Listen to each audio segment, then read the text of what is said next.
Hello students, good afternoon. देखिए students, आपका जो सेकंड नंबर चैप्टर चल रहा था नर युग्मक और उद्भिद की संरचना और विकास, तो उसको हम नेक्स्ट कंटिन्यू करते हैं।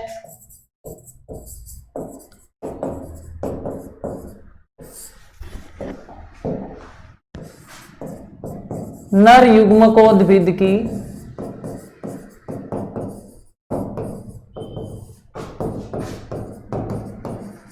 संरचना एवं विकास।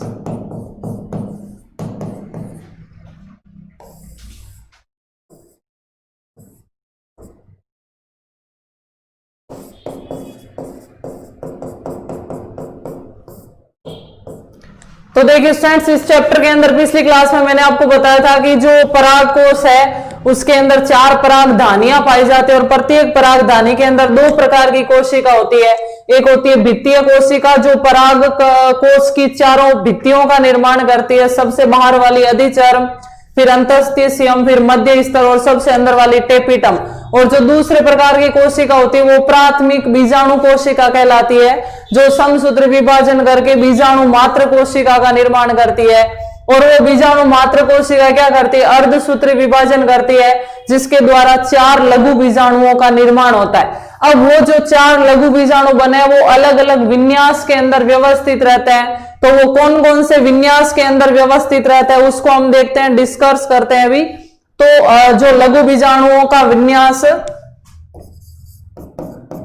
चारों लघु बीजाणुओं के व्यवस्थित रहने के विन्यास का प्रकार। कौन कौन से विन्यास होते हैं? सबसे पहले देखिए, एक प्रकार का विन्यास पाया जाता है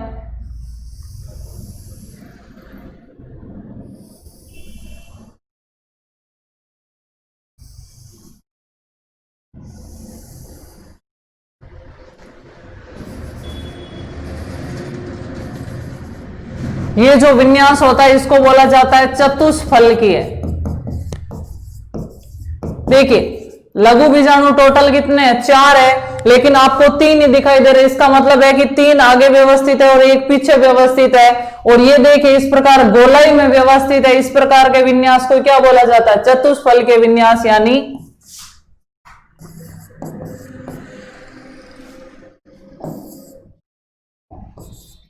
तीन लघु बीजाणु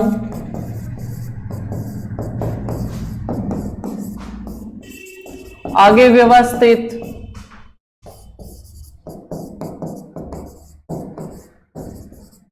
और 1 पीछे व्यवस्थित।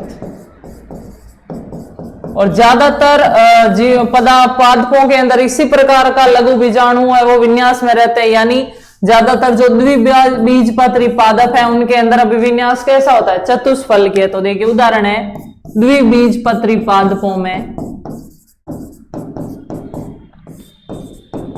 द्विबीजपत्री पादपों में कैसा विन्यास पाया जाता है? चतुष्फलकीय विन्यास पाया जाता है। नोट कर लीजिए।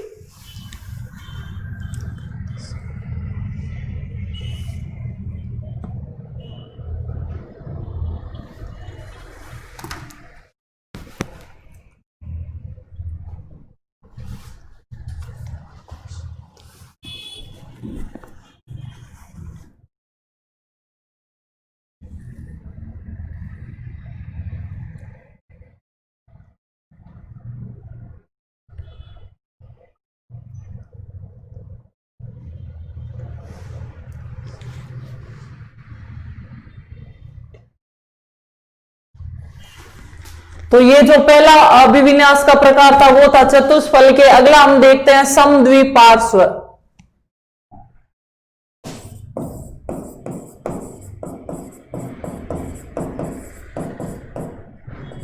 एक होता है समद्विपार्श्व, एक होता है क्रोशित, एक होता है टी शेप यानी टी आकार, और एक होता है रेखिक।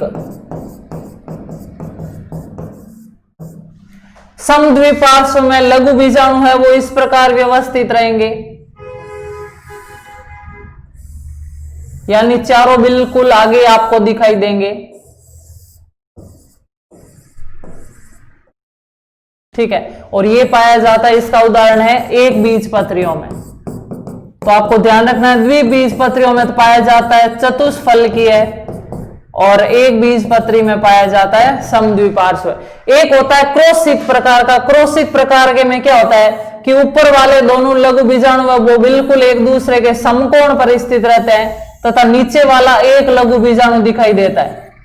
यानी चतुष्फलकीय और क्रोशित में एक समानता क्या है कि चतुष्फलकीय में भी हमें 3 परागकण दिखाई दे रहे थे, एक पीछे की ओर साइड था, और क्रोशित में भी हमें 3 परागकण दिखाई दे रहे, एक पीछे की साइड था। लेकिन अंतर क्या है कि उसके अंदर जो 2 ऊपर वाले लघु बीजाणु थे वो समकोण पर नहीं थे, लेकिन ये देखिए दोनों एक दूसरे से 90 डिग्री का कोण बना रहे हैं। ठीक है, इसलिए इस प्रकार इनको क्या बोल दिया, क्रोशित बोल दिया। यानी जब दोनों ऊपर वाले लघु बीजाणु एक दूसरे पर समकोण बनाएंगे, 90 डिग्री का कोण बनाएंगे, तो उसे किस प्रकार का बोलेंगे, क्रोशित। फिर आता है टी आकार, यानी टी शेप में रहेंगे, 2 लघु बीजाणु है वो इस प्रकार व्यवस्थित रहेंगे, और 2 है वो इस प्रकार व्यवस्थित। तो ये जो प्रकार है वो क्या कहलाता है, टी शेप कहलाता है। टी आकार का विन्यास है वो लघु बीजाणुओं का कहलाता है। इसमें भी आपको चारों ही दिखाई देंगे। फिर आता है रेखिक। रेखिक में यानी चारों दिखाई देंगे लेकिन एक सीध में उपस्थित रहेंगे चारों ही। ये किसी किसी पादप में पाए जाते हैं। मुख्यतः कौन से होते हैं, द्विबीजपत्रियों में तो होते हैं आपके चतुष्फलकीय, और एक बीजपत्रियों में होते हैं समद्विपार्श्व। तो लघु बीजाणुओं के व्यवस्थित रहने के क्रम के आधार पर या उनके अभिविन्यास के आधार पर 5 भागों में बांटा गया है, चतुष्फलकीय, समद्विपार्श्व, क्रोशित, टी आकार और रेखिक। नोट कर लीजिए।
तो ये हमने लघु बीजाणु अभिविन्यास के आधार पर देखा। अब हम देखते हैं कि ये जो लघु बीजाणु आपस में जुड़े हुए रहते हैं, क्यों रहते हैं, क्योंकि इनकी भित्ति आपस में चिपकी हुई रहती है। क्यों रहती है, क्योंकि इनकी भित्ति में एक पदार्थ पाया जाता है जिसे केलोज बोला जाता है, और इन केलोज के कारण ये वो परागकण एक दूसरे से चिपके हुए रहते हैं। लेकिन इस केलोज के अपघटन के कारण ये भित्ति है वो अलग हो जाती है और परागकण अलग अलग है वो पराग कोष के अंदर क्या हो जाते हैं, बिखर जाते हैं। तो देखिए नेक्स्ट पॉइंट हम देखते हैं कि केलोज भित्ति के टूटने से किस प्रकार है वो परागकण अलग अलग हो जाते हैं। ठीक है,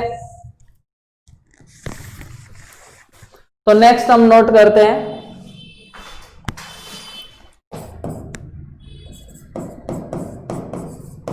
परागकणों की भित्ति में केलोज नामक पदार्थ उपस्थित रहता है।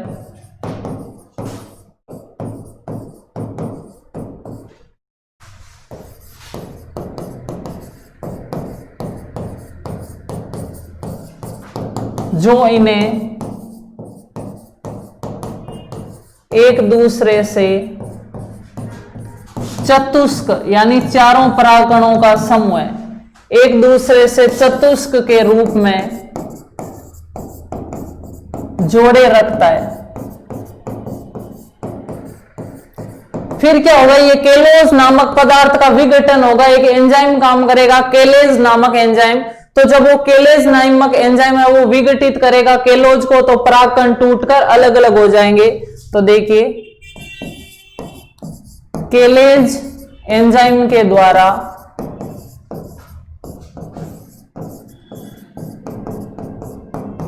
केलोज का विघटन किया जाता है,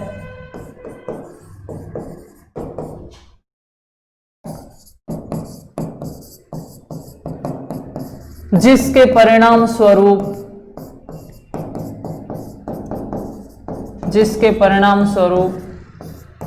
चारों परागकण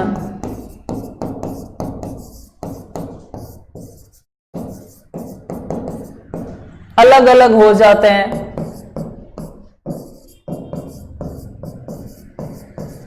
तथा परागधानी में स्वतंत्र रूप से बिखरे रहते हैं। परागधानी में स्वतंत्र रूप से बिखरे रहते हैं। आया समझ में आपको कि केलोज नामक पदार्थ के कारण ये जुड़े रहते हैं, और जब केलोज का केलेज एंजाइम है वो विघटन कर देता है तो ये परागकण अलग अलग है वो बिखर जाते हैं। मैंने आपको यहां पर नाम लिया चतुष्क। चतुष्क यानी कितने जो परागकणों का समूह होता है, 4 परागकणों का, यानी लघु बीजाणुधानी एक अर्धसूत्रीय विभाजन के द्वारा 4 लघु बीजाणुओं का निर्माण करते हैं और वो चारों समूह में रहते हैं, तो उसको हम चतुष्क बोलते हैं। लेकिन यदि एक चतुष्क में परागकणों की संख्या 4 से अधिक हो तो उसे बहु बीजाणुकता बोला जाता है। तो ये पॉइंट में नोट कर लीजिए, एक चतुष्क में परागकणों की संख्या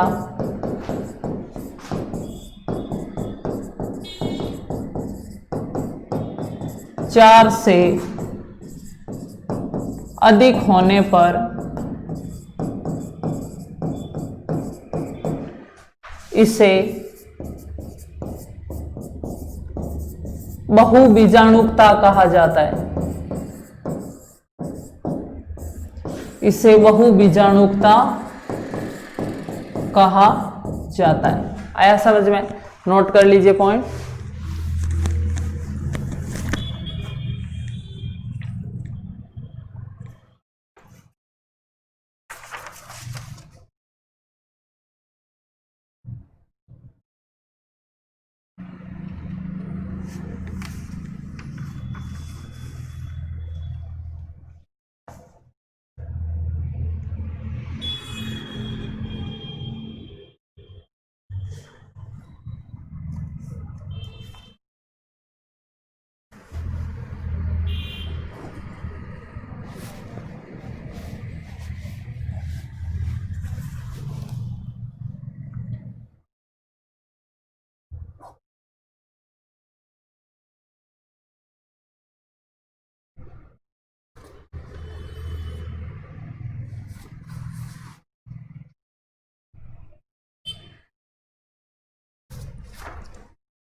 अब हम देखेंगे कि ये जो परागकोश के अंदर परागकण बनकर तैयार हो गए हैं, तो अब क्या करना है, इन्हें बाहर मुक्त करना है। तो मुक्त करने के लिए परागकोश का क्या होगा, स्फुटन होगा। और मैंने आपको पहले भी बताया था परागकोश का स्फुटन करने के लिए कौन सी परत सहायता करती है? अंतस्थिशियम परत सहायता करती है। यानी जब उसमें शुष्क अवस्था आ जाती है, पानी की कमी हो जाती है, तो उसमें तनाव आने लगता है और तनाव आने के कारण वो फट जाती है और परागकोश है वो स्फुटित हो जाता है। उसका स्फुटन कई प्रकार से होता है। एक होता है लंबवत, यानी इस प्रकार परागकोश फटता है। एक होता है आपके अनुदैर्ध्य, यानी क्षैतिज दिशा में फटता है। एक ऐसा होता है कि उसकी सतह पर कहीं कहीं छिद्र बन जाते हैं, तो वो एक प्रकार का स्फुटन ही है और इन छिद्रों के द्वारा परागकण है वो बाहर निकल जाते हैं। और उसमें कुछ एक स्फुटन ऐसा होता है कि जगह जगह पर कपाट बन जाते हैं, उन कपाटों के द्वारा परागकण बाहर उत्सर्जित होता है, तो वो भी एक प्रकार का स्फुटन है। तो देखिए नेक्स्ट पॉइंट, परागकोश स्फुटन क्या होता है? परागकोश स्फुटन हम किसे बोलेंगे? पराग कणों को परागकोश से निकालने के लिए परागकोश का फटना ही क्या कहलाता है? परागकोश स्फुटन। तथा इस प्रक्रिया को करने में अंतस्थिशियम परत है वो सहायता करती है। तो देखिए, पराग कणों को बाहर मुक्त करने के लिए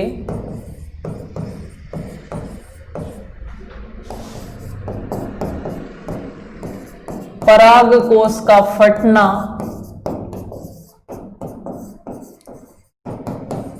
पराग स्फुटन कहलाता है। परागकोश स्फुटन कहलाता है।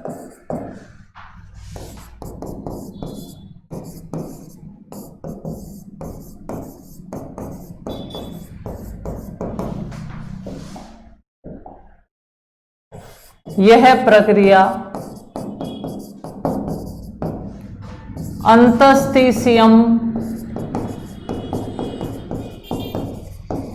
परत के द्वारा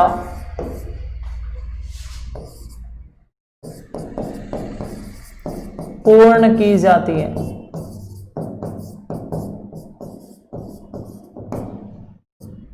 यह प्रक्रिया अंतस्थिशियम परत के द्वारा पूर्ण की जाती है। आया समझ में? तो पराग कणों को बाहर मुक्त करने के लिए परागकोश का फटना ही क्या कहलाता है? परागकोश का स्फुटन कहलाता है। यह कई प्रकार से होता है।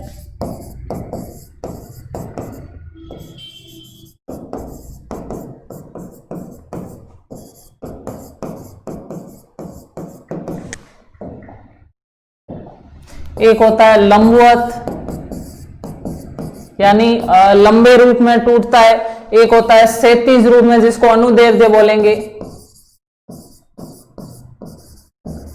एक होता है छिद्र रूप में, यानी छिद्र बन जाते हैं सतह पर, छिद्रीय। और एक होता है कपाटी, यानी कपाट बन जाते हैं। अब जैसे ही परागकोश स्फुटन होगा, परागकण है वो बाहर मुक्त हो जाएंगे और वो परागकण बाहर मुक्त हो जाएंगे, उन्हें क्या बोलेंगे? नर युग्मकोद्भिद या परागकण। नोट कर लीजिए।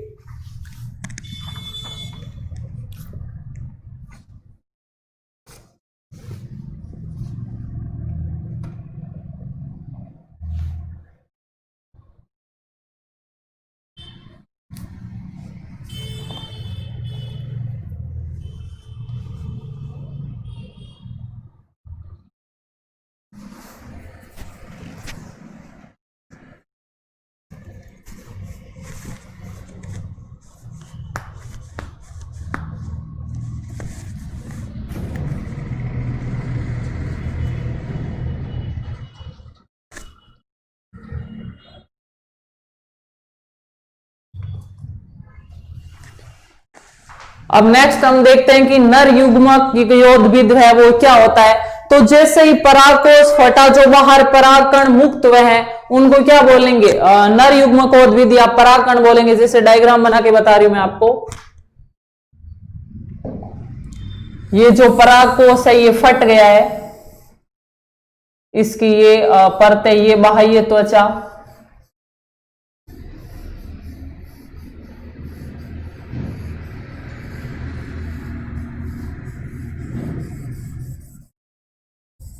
उसके बाद है अंतस त्वचा, उसके बाद है मध्य परत और थोड़ी सी अंतर बचती है टेपिटम, क्योंकि बाकी टेपिटम का उपयोग है वो विकसित हो रहे परागकणों द्वारा कर लिया जाता है इसका उपयोग, तो ये जो परागकण है वो बाहर मुक्त हो गए।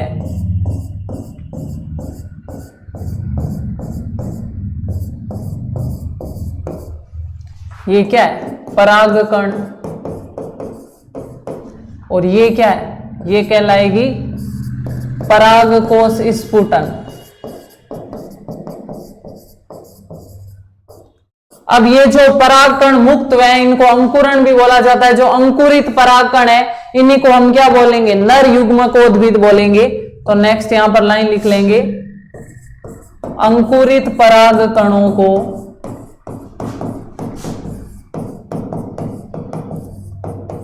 क्या बोला जाता है? नर युग्मकोद्भिद कहा जाता है।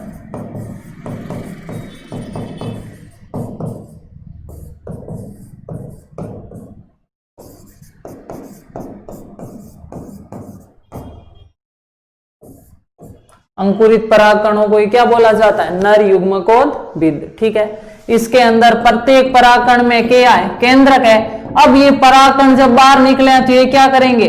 अपने केंद्रक का विभाजन करेंगे और दो प्रकार की कोशिकाएं बनाएंगे। तो देखिए नेक्स्ट हम देखते हैं, परागकण अपने केंद्रक का विभाजन करके दो प्रकार की कोशिकाएं बनाते हैं।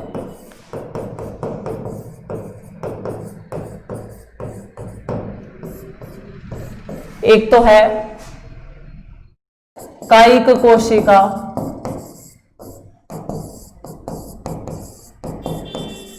और एक है जनन कोशिका।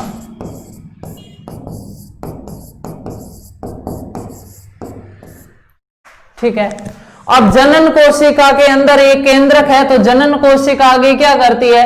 समसूत्री विभाजन करती है और समसूत्री विभाजन करके दो नर युग्मकों का निर्माण करती है।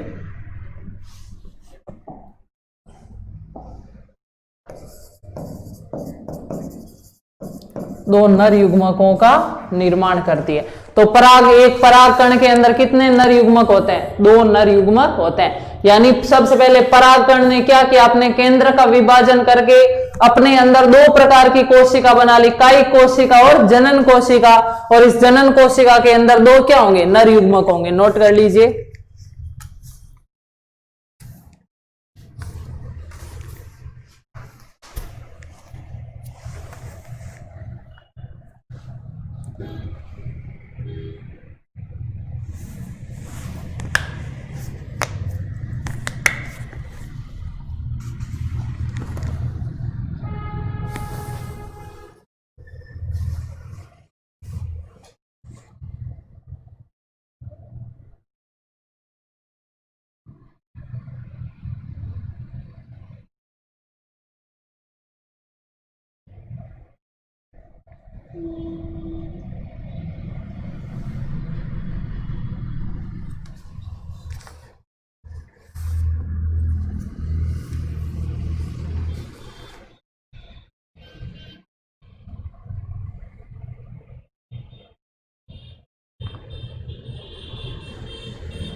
अब हम नेक्स्ट देखते हैं कि जो परागकण है अभी इसकी संरचना कैसी होती है। तो देखिए नेक्स्ट, परागकण की संरचना। अब संरचना में क्या होगा? परागकण के बाहर दो आवरण पाए जाते हैं, दो बाह्य आवरण। दो बाहरी आवरण पाए जाते, जो सबसे बाहरी पाया जाता है उसे बाह्य चोल और अंदर वाला अंतःचोल कहलाता है। बाह्य चोल और अंतःचोल।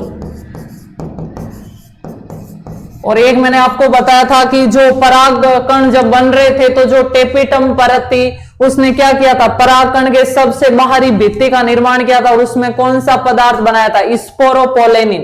तो जो बाह्य चोल है वो किसका बना होता है, स्पोरोपोलेनिन से निर्मित। स्पोरोपोलेनिन से निर्मित।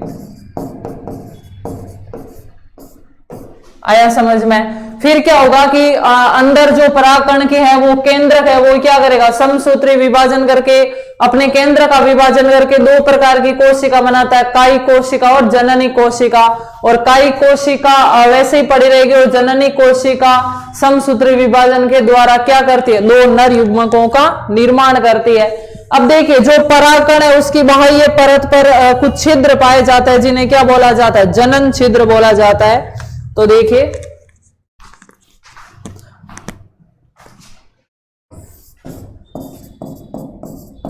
परागकण की बाह्य सतह पर दो संरचनाएं उपस्थित रहती है।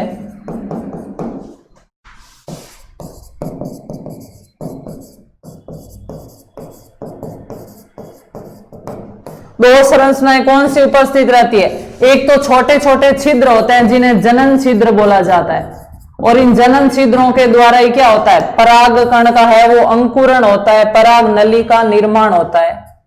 जनन छिद्र और एक किट पाई जाती है जिसे पोलन किट बोला जाता है।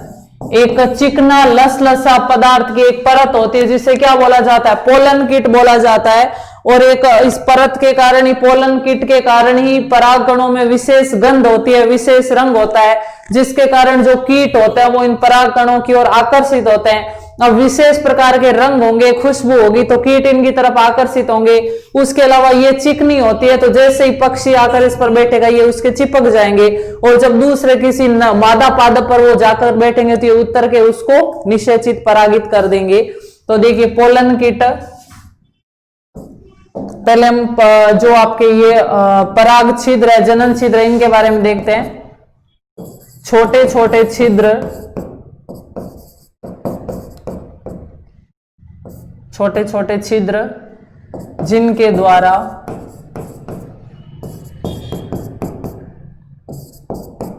परागकण का अंकुरण होने पर पराग नली का निर्माण होता है।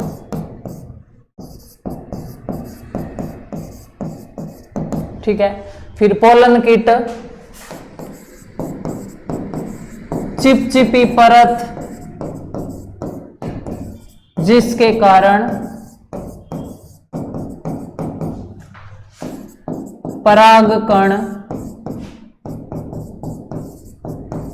विशेष गंध युक्त और रंगीन होते हैं, जिसके कारण कीट इनकी तरफ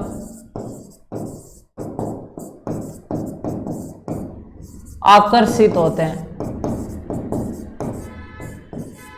कीट इनकी तरफ क्या होते हैं, आकर्षित होते हैं। ठीक है, नोट कर लीजिए यहां तक पॉइंट।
अब नेक्स्ट हम देखते हैं कि जो परागकण के अंदर दो प्रकार की कोशिका है, कायिक कोशिका और जननी कोशिका, उनका क्या होता है। तो नेक्स्ट देखिए,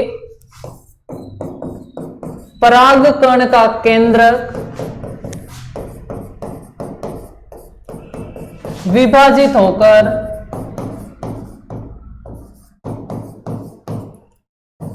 दो प्रकार के केंद्रक बनाता है। एक बनाता है कायिक केंद्रक और एक बनाता है जननी केंद्रक। अब क्या होगा, इनके दोनों केंद्रकों के बीच में एक पट बन जाता है, जिससे ये दो कोशिकाओं का रूप ले लेते हैं। यानी दोनों केंद्रकों के मध्य पट बन जाने से दो कोशिकाएं बन जाती है, कायिक कोशिका और जननी कोशिका। तो नेक्स्ट पॉइंट, दोनों केंद्रकों के मध्य पट बन जाने से दो कोशिकाओं का निर्माण हो जाता है।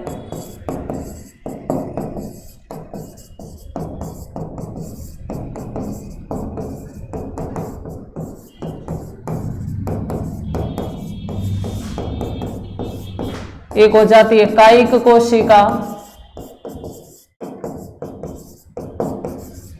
और एक होती है जननी कोशिका।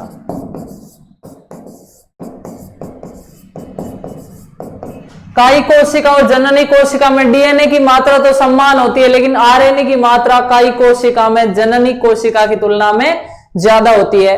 तो नेक्स्ट पॉइंट, कायिक कोशिका तथा, या ऐसा लिखेंगे, दोनों कोशिकाओं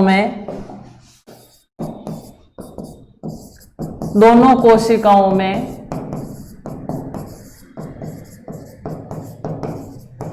डीएनए की मात्रा तो समान होती है, परंतु आरएनए की मात्रा कायिक कोशिका में ज्यादा होती है। और दोनों कोशिकाओं की तुलना में आकार भी बड़ा है, वो कायिक कोशिका का होता है। तो देखिए, कायिक कोशिका का आकार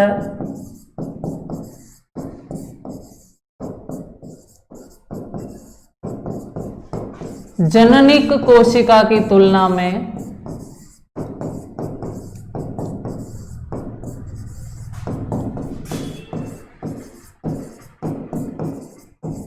बड़ा होता है।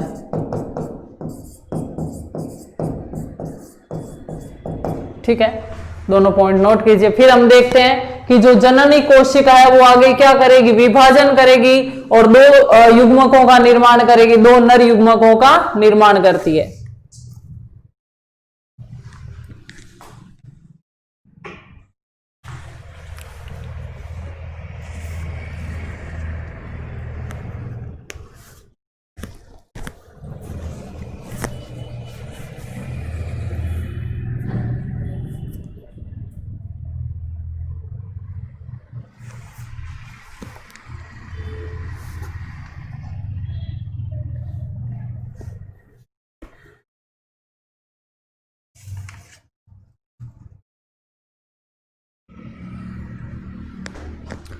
अब देखिए, नेक्स्ट हम देखते हैं कि प्रारंभिक अवस्था में, इस अवस्था में जो परागकण होते हैं वो कैसे होते हैं, गोलाकार होते हैं और इनके अंदर दो भित्त परत होती है, बाह्य परत और आंतरिक परत। दो प्रकार की कोशिका, कायिक कोशिका और जननी कोशिका।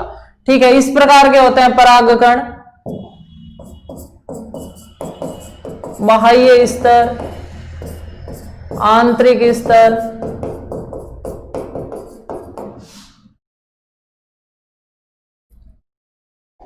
यह है जननिक कोशिका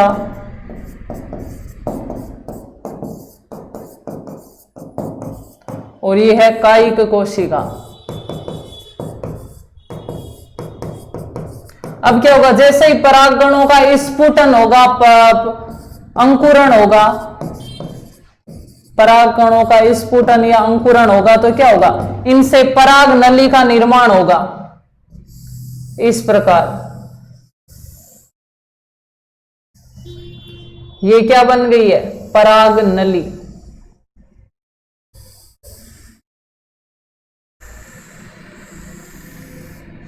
ठीक है, तो जैसे ही पराग कणों का क्या हुआ, स्फुटन हुआ, इससे किसका निर्माण हो गया, पराग नली का निर्माण हो गया। और ये कुछ पादपों के अंदर ऐसा होता है कि ये जो कायिक कोशिका है और ये जननी कोशिका है, तो कुछ ऐसे होता है पादपों के अंदर कि ये जननी कोशिका यहीं पर दो युग्मकों का निर्माण कर लेती है। ठीक है, और कुछ पादपों में इस प्रकार होता है कि ये कायिक कोशिका और जननी कोशिका पहले तो पराग नली में प्रवेश करेगी और फिर पराग नली के अंदर जाकर इसके द्वारा दो युग्मकों का निर्माण किया जाता है। तो ज्यादातर पादपों के अंदर यही सिचुएशन होती है कि जब परागकण का अंकुरण हो जाता है यानी पराग नली बन जाती है, उसके पश्चात जननी कोशिका द्वारा दो नर युग्मकों का निर्माण किया जाता है। तो यहां पर ये पॉइंट लिख लीजिए,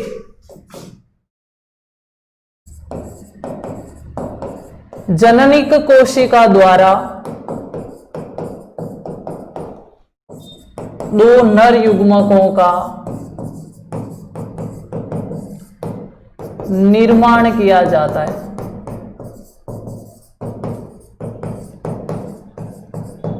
नेक्स्ट पॉइंट, कुछ पादपों में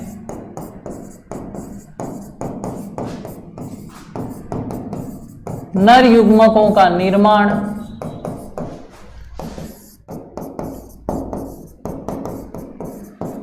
पराग अंकुरण से पूर्व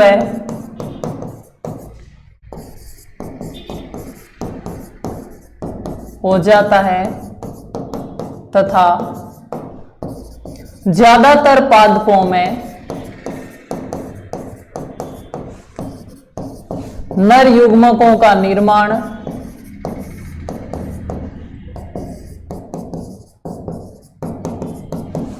पराग अंकुरण के पश्चात होता है। पराग अंकुरण के पश्चात अर्थात पराग नली में होता है।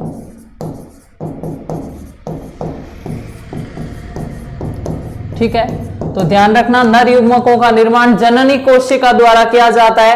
कुछ पादपों में ये जब गोल अवस्था में होते हैं उसी समय ये निर्माण कर लेती है, और कुछ पादपों के अंदर है वो पराग नली बनने के बाद उसके अंदर जाने के पश्चात है वो नर युग्मकों का निर्माण होता है। नोट कर लीजिए पॉइंट्स को।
तो स्टूडेंट्स, यहां तक हमने परागकणों के बारे में पढ़ा, यहां तक की थी अपनी क्लास। नेक्स्ट जो आपके इसके पोर्शन बचता है वो डिस्कस करेंगे नेक्स्ट क्लास में। तब तक के लिए थैंक यू सो मच।